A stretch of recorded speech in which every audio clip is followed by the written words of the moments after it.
খালেদা জিয়া, খালেদা জিয়া, খালেদা জিয়া, তারেক রহমান, তারেক রহমান, আমির ইসলাম, আমির ইসলাম। সকলকে ধন্যবাদ। আজকের এই কর্মসূচি এবং ভবিষ্যৎ কোনো কর্মকর্তা থাকলে সাম্প্রতিক ছাত্র গণ আন্দোলনে যে গণহত্যা সংগঠিত হয়েছে, সেই গণহত্যার একমাত্র দায় দায়িত্ব হচ্ছে খুনি শেখ হাসিনার, যিনি দেশ ছেড়ে পালিয়ে গেছেন।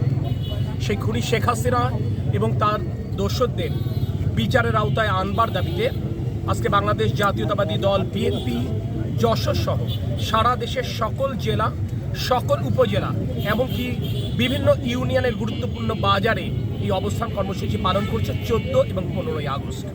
তারই অংশ হিসেবে যশোর জেলা বিএনপির উদ্যোগে আজকের এই কর্মসূচি পালিত হচ্ছে।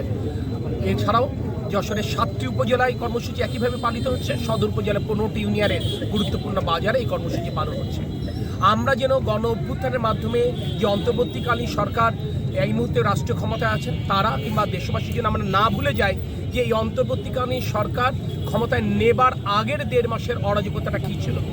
17 বছর যাবৎ বিএনপির যে অগণিত নেতাকর্মী খুন-গুমের শিকার হয়েছেন, আমরা ধরে নিলাম তাদের কথা আপনারা ভুলে গেছেন, কিন্তু গত 1.5 মাসে যে ছাত্র জনতার উপর যে নির্বিচারে গুলি করে গণহত্যা সংগঠিত করা হয়েছে, তার দায়িত্ব নিয়ে, তার দায়ে শেখ হাসিনা এবং তার দোষীদেরকে অবিলম্বে গ্রেপ্তার করে বিচারের আওতায় আনতে হবে। এটি আজকের দাবি।